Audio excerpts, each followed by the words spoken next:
नमस्कार दोस्तों, एक बार फिर आप सभी का मैं स्वागत करता हूं अपने चैनल पर। दोस्तों, आज प्रश्नोत्तर सभा भाग 2 हमने जो विषय रखा है प्रश्नोत्तर सभा का, पिछले भाग में हमने जो आपके क्वेश्चंस आए थे उनको डिस्कस किया था।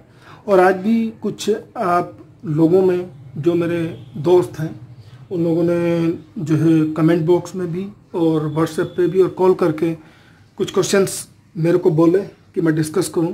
उनमें से जो 2 क्वेश्चन मैं लेने जा रहा हूं वो मैक्सिमम लोगों के क्वेश्चंस थे। क्वेश्चन पहला यह है कि कुंडली से क्या पता चलता है और क्या नहीं। दोस्तों, इसके बारे में मैं केवल आपसे एक चीज़ बताना चाहूँगा।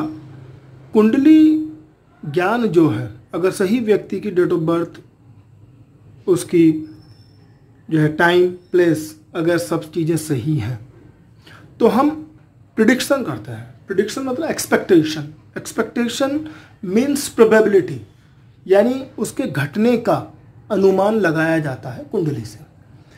अक्सर अनुमान सही निकलते हैं, लेकिन कितना सही निकलते हैं ये बात होती है। अगर आप मौसम विभाग की भी ध्यान दें तो कई बार लिखा जाता है कि भाई गरज के साथ छींटे पड़ेंगे, मौसम साफ रहेगा, खुश्क रहेगा, आर्द्रता होगी, नमी होगी, लेकिन कभी कभी वो चीज़ें बिल्कुल फेल हो जाती हैं।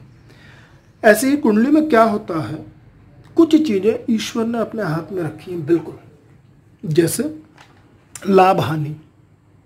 आपको कितना लाभ होगा, कितना हानि होगा, ये कभी नहीं पता लगाया जा सकता कुंडली से। कुंडली से पता ये लगाया जाता है कि आपके कुछ ग्रह अगर विपरीत है तो आपको हानि हो सकती है, और कुछ ग्रह आपके फेवर में है तो आपको लाभ हो सकता है। दूसरा, यश अपयश।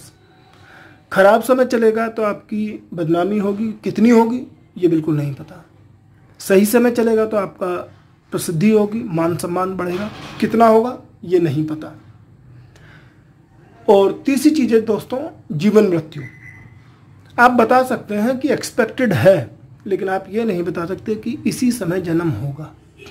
आप बता सकते हैं कि मृत्यु तुल्य कष्ट आपको आएंगे, लेकिन कितने आएंगे आप बिल्कुल नहीं बता सकते। इसलिए दोस्तों, कुंडली से ध्यान दीजिएगा। हम केवल ये पता लगाते हैं कि कुछ घटनाओं की प्रायिकता क्या होगी, लेकिन वो कितना घटेगी ये आपके कर्म डिसाइड करेंगे। इसलिए कर्म करना कभी ना छोड़िए, कर्म करते रहिए। कर्म आपके अच्छे होने चाहिए। अच्छे कर्म होंगे तभी आपकी कुंडली से जो निगेटिव इफेक्ट होगा वो खत्म हो जाएगा, और पॉजिटिव इफेक्ट जो है वो बढ़ जाएगा जब उस पर्टिकुलर ग्रह की दशा और अंतर्दशा आपकी कुंडली में आएगी, जो ग्रह अच्छे बैठे हुए हैं। अब मैं यहाँ एक चीज़ बता दूँ, अगर मान लिया किसी विशेषज्ञ ने, पंडित ने या अच्छे विद्वान ने कहा आपको कि भाई आपकी कुंडली में लाभ लिखा है, आप फला फला उपाय कीजिए, ऐसे ऐसे दान कीजिए, या ये रत्न पहनिए। आपने क्या किया, आपकी कुंडली में लाभ तो लिखा था, आप हाथ पे हाथ रख करके बैठ गए। हो सकता है वो लाभ आपका 2 लाख रुपए का हो। आपने थोड़ा मेहनत करी, ठीक से ग्रहों ने फेवर किया, तो हो सकता है वो लाभ आपको 2 करोड़ रुपए का हो जाए। आप बहुत ही अटूट मेहनत के साथ लगे रहे, हर तरीके से आपने सब कुछ चीज़ों को ध्यान रखा, ईश्वर को साक्षी मान करके आप मेहनत करने में लगे रहे। हो सकता है वो आपका जो गेन था, जो लाभ था, वो आपका 20 करोड़ हो गया हो। तो मैं समझता हूँ दोस्तों, पहले क्वेश्चन का जवाब आपको मिल चुका होगा। दूसरा क्वेश्चन, दान के बारे में बताइए। तो देखिए दोस्तों, एक एग्जाम्पल मैं लेता हूँ। अभी कोविड-19 की वजह से सभी इंडस्ट्रीज प्रॉब्लम में आई हैं।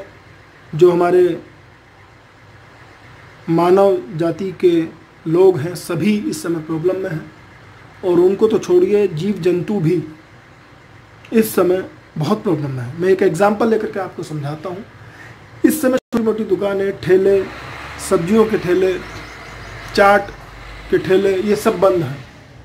और आप ये समझ लीजिए, अगर एक आदमी चौमीन का ठेला लगाता है या चाट का ठेला लगाता है तो उस एरिया के करीब 5-6 कुत्ते, 2-4 गाय या भैंस वो उससे सर्व होती है। तो देखिए, उसकी तरफ से ये दान है। दूसरा, कई बार हम ढूंढते हैं कि मंदिरों में पत्थर लगवाएं, दान किसी सेंटर को दें। ये सब बेकार की बातें हैं। दान उसको दीजिए जो ज़रूरतमंद है। मेरी आप लोगों से एक ही रिक्वेस्ट है, इस समय अगर आप देखें सड़कों पर कुत्ते और गाय, ये बेचारे इस समय बहुत ही बुरी पोजीशन में घूम रहे हैं, दर दर ठोकरें खा रहे हैं, हर व्यक्ति, हर मेरा दोस्त जिन तक ये वीडियो पहुंचता है वो करीब करीब 2 रोटी जरूर निकाल करके इनके लिए रखें। और हो सके अगर कोई जानवर बीमार है तो उसका इलाज जरूर कराएं आप।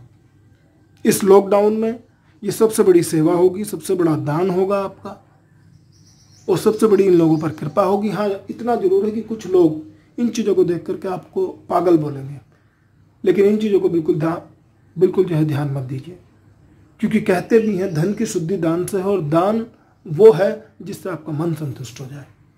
दान जरूर कीजिए आप, लेकिन दान उस तरीके का कीजिए कि जहाँ आपको बहुत दौड़ लाना पड़े। आपकी ही आजू बाजू जहाँ आप रहते हैं वहीं कोई भी ज़रूरतमंद मिले, कोई भी पशु मिले, जानवर मिले, बेजुबान जो है इनकी सेवा जरूर कीजिएगा आप, ये बहुत आपको आशीष देंगे।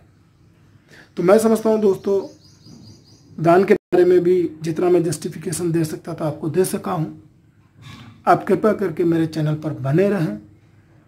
मेरे जो नए सब्सक्राइबर दोस्त हैं वो आगे इस वीडियोस को बांटें, डिसमिनेट करें, डिस्ट्रीब्यूट करें, सोशल मीडिया पर स्प्रेड करें, ताकि लोगों को एक अच्छा प्रैक्टिकल, लॉजिकल और मैथमेटिकल ज्ञान मिल सके, उन तक चीज़ें पहुंच सकें। और जाते जाते मैं केवल एक ही आप लोगों से रिक्वेस्ट करूंगा कि आप सेफ रहें, सोशल डिस्टेंसिंग का पूरा ध्यान रखें, और कोरोना से लड़ने के लिए हिम्मत अपने अंदर लेकर के आएँ। बिल्कुल भी हिम्मत मत हारिए, क्योंकि आप ये समझ लीजिए कि जब तक सांस है तब तक आस है। बिल्कुल घबराइए मत, डरिए मत। जो भी स्वास्थ्य मंत्रालय ने या लोगों ने आपको कुछ नुस्खे बताए हैं उनको अपनाते रहिए। इन्हीं शब्दों के साथ मैं अपनी वाणी को विराम दूंगा। नमस्कार, जय गुरुदेव।